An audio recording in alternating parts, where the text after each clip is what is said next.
ఈరోజు సుఖీభవలో ముందస్తు మధుమేహం, మలేరియా టీకా దిశగా కొత్త ఆశ, జబ్బు తగ్గగానే మందులు మానేయొచ్చా, మోకాళ్ల నొప్పులకు కోతల్లేని చికిత్సలు, ఇంకా హెల్త్ టిప్.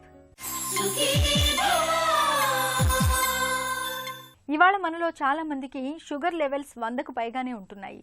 అంటే వీళ్ళందరూ దాదాపుగా షుగర్ బారిన పడడానికి సిద్ధంగా ఉన్నవాళ్లే.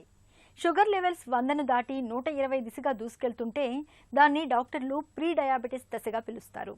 వాడుకలో మనం ముందస్తు మధుమేహం అని చెప్పుకోవచ్చు. కనీసం ఈ దశలోనైనా జాగ్రత్త పడితే ముందస్తు మధుమేహం పూర్తి స్థాయి షుగర్ జబ్బుగా మారకుండా నివారించుకోవచ్చు. ముందస్తు మధుమేహానికి అడ్డుకట్ట వేసే మార్గాల గురించి ఇప్పుడు చూద్దాం.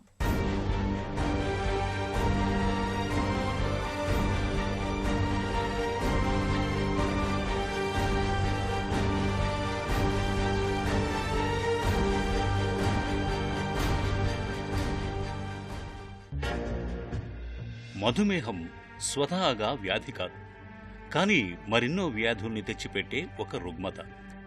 మధుమేహాన్ని నిర్లక్ష్యం చేస్తే కాలి పాదాల నుంచి కళ్ళదాకా అనేక అవయవాల్ని చాప కింద నీరులా కబళించేస్తుంది.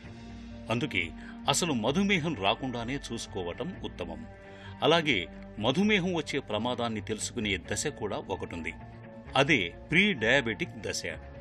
సాధారణంగా మనం 8 గంటల పాటు ఏమీ తినకుండా షుగర్ టెస్ట్ చేయించుకుంటే 70 నుంచి 100 మిల్లీగ్రాములు ఉంటే అది సాధారణం.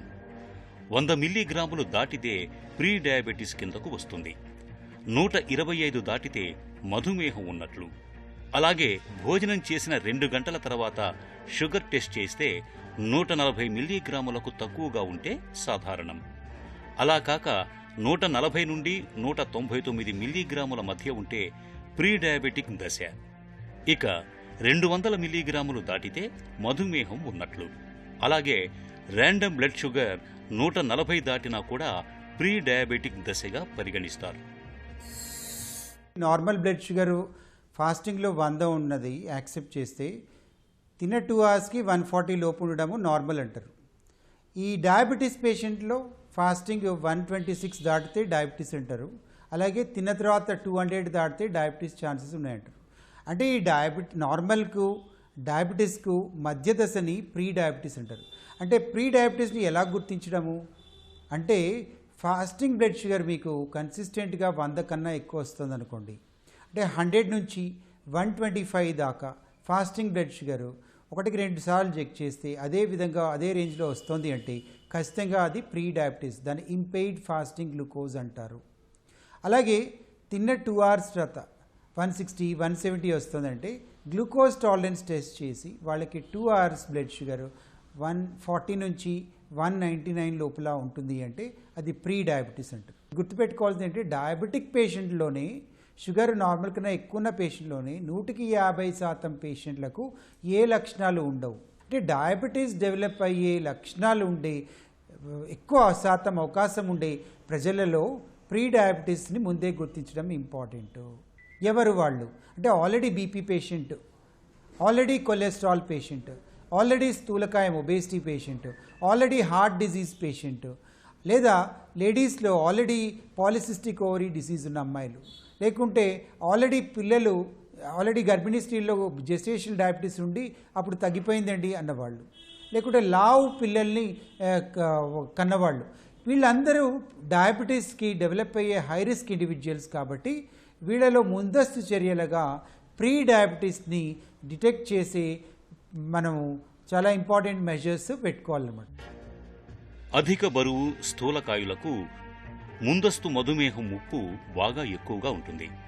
అధిక బరువు ఉన్నవారికి పురుషుల్లో నడుము చుట్టుకొలత 94 సెంటీమీటర్లు దాటినా, స్త్రీలలో 80 దాటినా వారికి మధుమేహం వచ్చే అవకాశాలు ఎక్కువని అనేక అధ్యయనాలు చెబుతున్నాయి.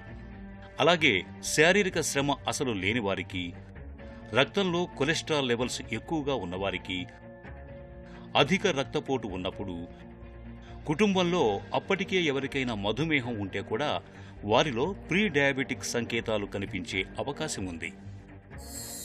ప్రీ డయాబెటీస్ అన్న సిచ్యుయేషన్ ఒక గణనీయమైన అవకాశాన్ని పేషెంట్లకు అందజేస్తుంది. ఇప్పుడు ఆల్రెడీ వేరే ఇతరత్ర ప్రాబ్లమ్స్ లేకపోయినా ప్రీ డయాబెటీస్ కండిషన్లో వాళ్ళు డయాగ్నోజ్ అయినప్పుడు ఈ పేషెంట్లు risk of developing blood pressure, developing cholesterol, developing heart problem ఇవన్నీ ఉంటాయి. కాబట్టి అప్పుడు వాళ్ళకి లిపిడ్ ప్రొఫైల్ అని కూడా చెక్ చేస్తాం. HbA1c అని చెక్ చేసి ప్రీ డయాబెటీస్ స్టేజ్లో HbA1c స్టాండర్డ్ మెజర్స్లో చేసిన HbA1c అయితే 5.8 నుంచి 6.5 మధ్యలో కొద్దిగా ప్రీ డయాబెటీస్గా ఇంక్రీజ్ రిస్క్ అంటారు. సో HbA1c చేసిన any time of the day, దాని ఫాస్టింగ్ అక్కర్లేదు, ఒక standard lab procedure HPLC method అవసరము, దానిలో any time of the day చేసుకోవచ్చు. HbA1c 6.5 కన్నా తక్కువ ఉన్నది అంటే ప్రీ డయాబెటీస్, లేదు ఫాస్టింగ్లో బ్లడ్ షుగర్ చెప్పినట్టు ఇంతకుముందు, లేదా గ్లూకోజ్ టాలరెన్స్ చేసి 140 to 199 ఉన్న ప్రీ డయాబెటీస్ ఉంటారు. ఈ పేషెంట్స్లో కొలెస్ట్రాల్ లిపిడ్ ప్రొఫైల్ చెక్ చేయడము, ఈ పేషెంట్స్లో బీపీ చెక్ చేయడము, ఈ పేషెంట్స్లో వెయిట్ చెక్ చేసి తగినంత ఉండడానికి ప్రయత్నించడము చేస్తే డయాబెటీస్లోకి వెళ్ళే అవకాశం గణనీయంగా తగ్గే అవకాశం. ఏ చర్యలైతే మీరు నివారణకు తీసుకుంటున్నారో అది కంటిన్యూస్గా మెయింటైన్ చేసేటైతే ఖచ్చితంగా డయాబెటీస్ ఫ్రీ లైఫ్ని మెయింటైన్ చేసుకోవచ్చు. మీరు పురుషులైతే 90 సెంటీమీటర్ల లోపు ఉండాలి మీ నడుము చుట్టుకొలత, మీరు స్త్రీలైతే 80 సెంటీమీటర్ల లోపు ఉండాలి నార్మల్గా ఉండాలంటే. అది పెరుగుతూ ఉంటే the risk of developing diabetes ఎక్కువ ఉంటుంది కాబట్టి అది గుర్తుపెట్టుకోవాలి. అలాగే బరువు తగ్గేట్టు చర్యలు తీసుకోవాలి. ఆహారం, శారీరక వ్యాయామం ఈ రెండే మధుమేహం పాలిట తారక మంత్రాలు. పిండి పదార్థాలు, కొవ్వు పదార్థాలు ఎక్కువగా తినేవారిలోనే షుగర్ వచ్చే ప్రమాదం ఎక్కువ. అందుకే డాక్టర్లు మధుమేహాన్ని నివారించుకోవాలంటే 1 పిండి పదార్థాలు ఎక్కువగా ఉండే అన్నంతో పాటు జంక్ ఫుడ్ను తగ్గించాలని చెబుతారు. అలాగే మాంసాహారంతో పాటు పాలు, పాలతో ఉత్పత్తి అయ్యే ఆహారాలను పూర్తిగా తగ్గించటం ద్వారా షుగర్ ముప్పును చాలా వరకు తగ్గించుకోవచ్చు. అలాగే నిత్యం 30 నిమిషాలకు మించి నడక, జాగింగ్, ఈత లేదా ఏదో ఒక గేమ్ లాంటి వాటి ద్వారా శారీరక శ్రమ చేయటం వలన శరీరం ఇన్సులిన్ని చక్కగా ఉపయోగించుకుంటుందని, తద్వారా షుగర్ వచ్చే ప్రమాదం తగ్గుతుందని డాక్టర్లు చెబుతున్నారు. ప్రీ డయాబెటీస్ ఉన్న వ్యక్తి తీసుకోవాల్సిన జాగ్రత్తలు తప్పకుండా ఏంటంటే 1 ఆహారం మీద దృష్టి పెట్టాలి.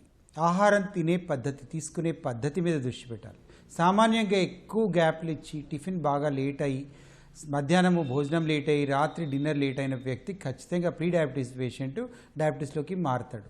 సో సింపుల్ మెజర్స్ ఏంటంటే టైంకి 8:30, 9 లోపలనే నాష్టా చేసి 1 o'clockకి భోజనము, మళ్ళీ 8:30, 9కి డిన్నర్ తినేట్టు timing more or less maintain చేస్తూ, ఆ మధ్యలో కూడా స్నాక్ టైమింగ్ అంటారు, mid morning snack, mid evening snack, bed time అని తీసుకుంటూ ఉంటే మన బాడీలో హార్మోన్ల వ్యవస్థ కానీ, ఆ వెయిట్ రెగ్యులేషన్ మెకానిజమ్స్ కానీ, స్లీప్ షెడ్యూల్ కానీ కరెక్ట్ ఉన్నప్పుడు న్యాచురలీ బాడీలో తయారయ్యే ఒత్తిడి గణనీయంగా తగ్గుతుంది. కాబట్టి ప్రీ డయాబెటీస్లో మరి సో ఆహారం జాగ్రత్తలు తీసుకునే పద్ధతి ముఖ్యం.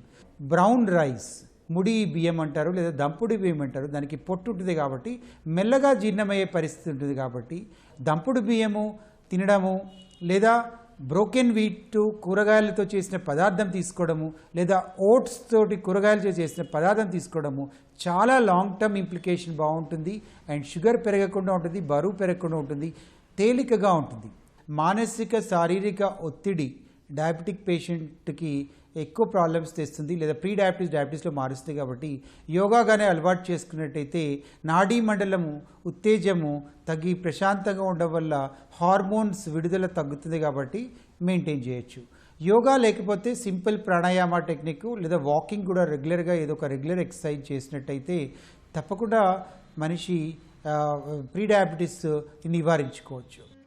ప్రీ డయాబెటీస్ అన్నది మధుమేహానికి ముందు దశ. ఈ దశను ఏమాత్రం నిర్లక్ష్యం చేసినా అది నేరుగా మధుమేహానికే దారితీస్తుంది. అందుకే ప్రీ డయాబెటీస్ దశలో కూడా డాక్టర్ని సంప్రదించి మందులు క్రమం తప్పకుండా వాడాల్సి ఉంటుంది.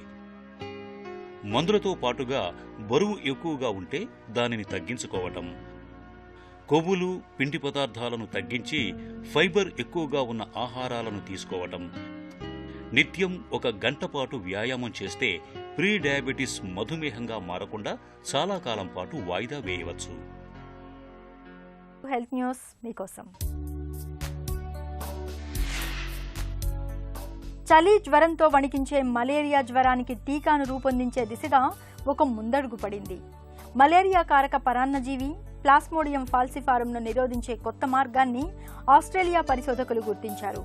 పరాన్నజీవిలోని కొన్ని కీలకమైన ప్రోటీన్లను తొలగించినప్పుడు అది మనుషుల ఎర్ర రక్త కణాల్లోకి చొచ్చుకొని పోలేకపోతున్నట్లు అధ్యయనంలో తేలింది.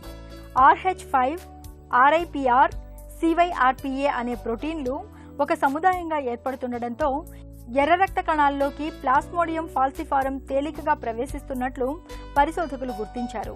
ఈ నేపథ్యంలో కీలకమైన ఈ ప్రోటీన్లను వేరు చేయడం ద్వారా మలేరియా కారక పరాన్నజీవి మన రక్తంలోకి చొరబడకుండా అడ్డుకట్ట వేయొచ్చని పరిశోధకులు చెబుతున్నారు. ఈ పరిణామం మలేరియాకు టీకాను, కొత్త తరహా చికిత్సల్ని రూపొందించడానికి దారితీస్తుందని శాస్త్రవేత్తలు విశ్వాసం వ్యక్తం చేస్తున్నారు.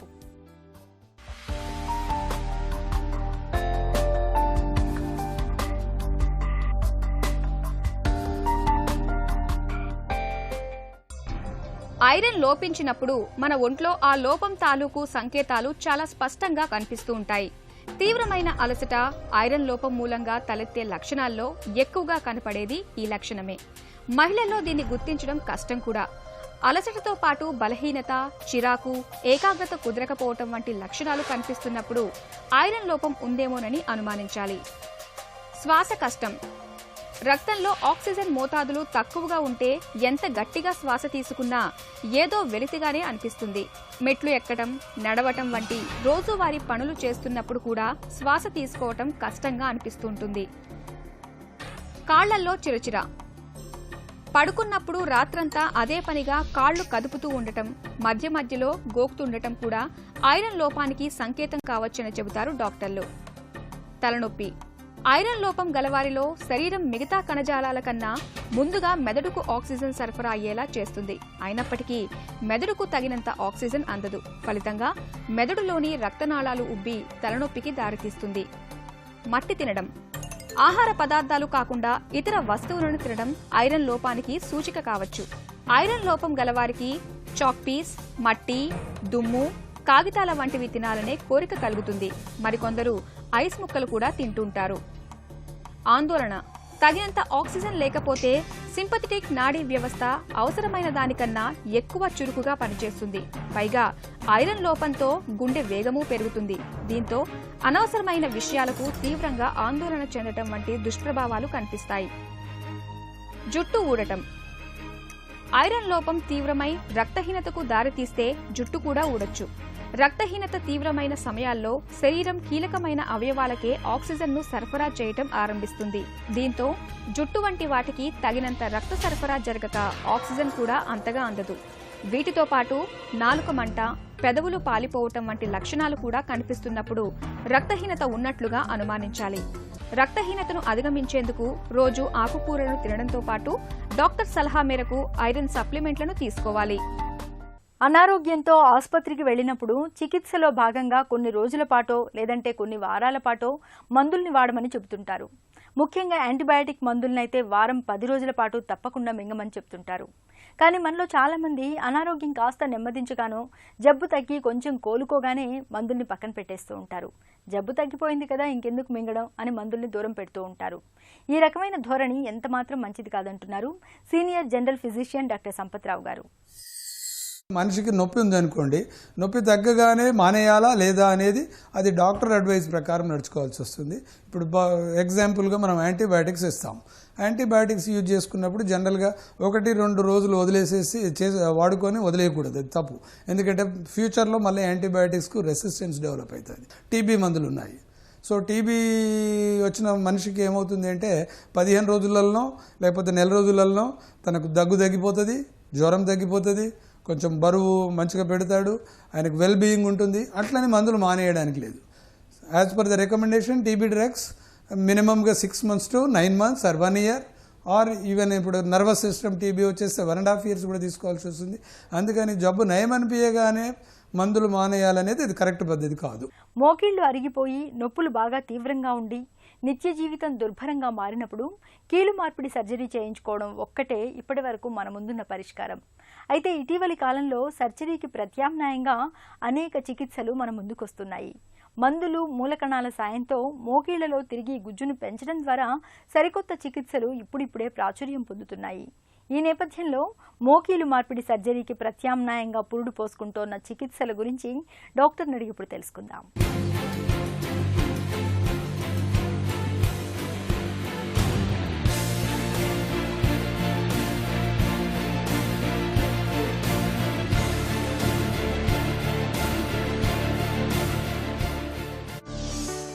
మోకాళ్ల నొప్పుల విషయంలో కీలు మార్పిడి దాకా వెళ్లకుండా ఇతర ప్రత్యామ్నాయ చికిత్సలేమైనా ఉన్నాయా? ఉన్నాయండి. బేసిక్గా అనాలిసిక్స్ మెడికేషన్ ఎలాగో మనం ఇస్తూనే ఉంటాము.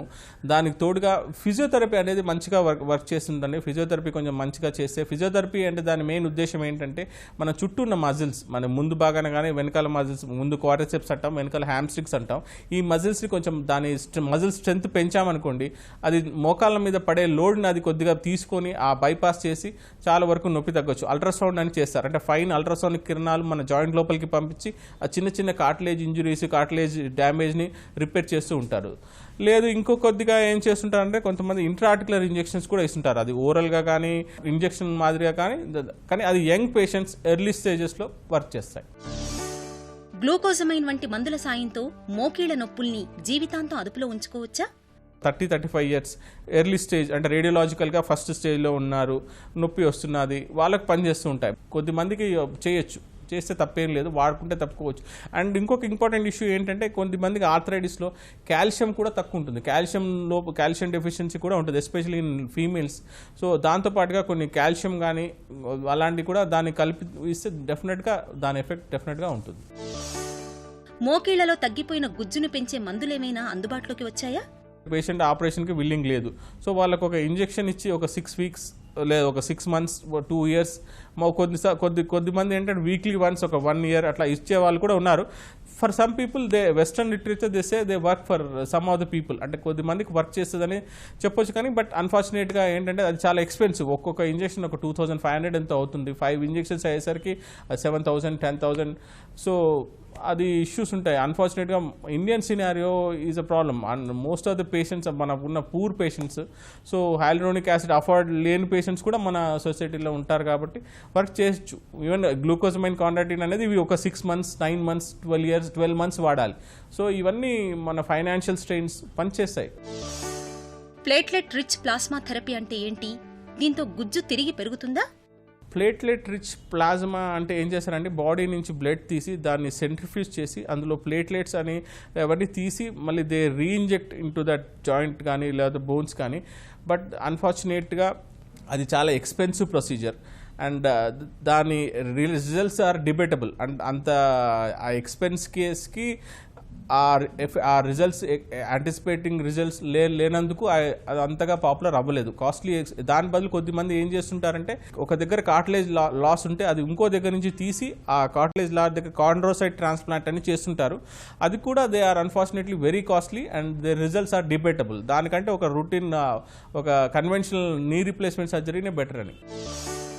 మూలకణాల సాయంతో మోకీళ్లలో గుజ్జును పెంచే అవకాశం ఉందా? Guchubet, they have tried for all kinds of things, and stem cell therapies are there for paralysis, strokes kani, paralysis kani. But they are unfortunately still in developmental stage, and results are debatable. Inka anta acceptable ledu antaka. మోకాళ్ల నొప్పులకు సంబంధించి భవిష్యత్తులో ఇంకా ఎలాంటి చికిత్సలు రానున్నాయి? ప్రస్తుతానికి ఏంటంటే arthroscopic surgeries అని వచ్చాయి. అంటే ఎర్లీ అన్ఫార్చునేట్గా ఇప్పుడు దానికంటే ముఖ్యంగా ఏంటంటే ఇప్పుడు మన స్పోర్ట్స్ మెడిసిన్ అనే బ్రాంచ్ ఇండియాలో అన్ఫార్చునేట్గా అంత ప్యారలల్గా డెవలప్ అవ్వట్లేదు. ఇప్పుడు స్పోర్ట్స్ ఇంజరీస్ అనేది చాలా కామన్, ఇప్పుడు అథ్లెటిక్ ఇంజరీస్ కానీ స్పోర్ట్స్ ఇంజరీస్ కానీ. సో మనం ఆ స్టేజ్లో మనం ఫిజికల్ యాక్టివిటీకి విత్ స్పోర్ట్స్ మెడిసిన్ని మనం మంచిగా డెవలప్ చేసుకుంటే యంగ్స్టర్స్కి హౌ టు డూ, అంటే వార్మప్ ఎక్సర్సైజ్ ఎలా చేయాలి, ఇంజరీస్ మినిమల్ ఇంజరీస్కి ఏం ట్రీట్మెంట్ చేయాలి, సో ఏ ఎక్సర్సైజ్ చేసే ఏ జాగింగ్ ఏ మూవ్మెంట్ చేసే ముందు ముందు వార్మప్ చేయాలి. సో అట్లాంటి మెడిసిన్ మనం ప్యారలల్గా డెవలప్ చేస్తే ఇంజురీస్ చాలా వరకు మనం ప్రివెంట్ చేయగలుగుతాం. సపోజ్ మనం అన్ని గేమ్స్ ఆడేవాళ్ళు, మన పిల్లలు క్రికెట్ ఆడతారు, వాళ్ళు సడన్గా ఒక 6 నెలల తర్వాత ఒక రోజు గ్రౌండ్లో ఆడేసరికి వాళ్ళకు అన్ని నొప్పులు వచ్చే ఛాన్సెస్ ఉంటాయి. So before you play you should వాళ్ళకు కొన్ని రెగ్యులర్గా స్ట్రెచ్చింగ్ ఎక్సర్సైజెస్, కొంచెం స్పోర్ట్స్ మెడిసిన్ అది మనం మంచిగా డెవలప్ చేస్తే ఈ ఆర్థరైటిస్ చాలా వరకు మనం ప్రివెంట్ చేయొచ్చు. గ్లూకోజమైన్ వంటి మందులతో పాటు ప్లేట్లెట్ రిచ్ ప్లాస్మా థెరపీ, మూలకణ చికిత్సల సాయంతో మోకీళ్లలో తగ్గిన గుజ్జును తిరిగి ఎలా పెంచుకోవచ్చో తెలుసుకున్నాం కదా. ఒక చిన్న చిట్కా మీకోసం. పేనుకొరుకుడు వ్యాధితో బాధపడుతున్నప్పుడు మందార పూలను కొబ్బరి నూనెలో వేసి బాగా ఉడికించండి. ఆ తర్వాత ఈ నూనెను నిత్యం తరచూ తలకు పట్టిస్తూ ఉండండి. పేనుకొరుకుడు త్వరగా తగ్గుతుంది, జుట్టు కూడా బాగా పెరుగుతుంది. సుఖీభవ కార్యక్రమానికి సంబంధించి మీ విలువైన సూచనలు, సలహాల్ని వెంటనే మాకు రాయండి. మా చిరునామా Sukhibhava, ETV, Ramoji film city, Hyderabad 501512 లేదా sukhibhava@etv.co.in కు ఈమెయిల్ చేయండి. మీ ఆరోగ్య సంజీవిని సుఖీభవ కార్యక్రమాన్ని ఇప్పుడు యూట్యూబ్ ఆన్లైన్లో www.youtube.com/etv news లింక్ ద్వారా కూడా వీక్షించండి.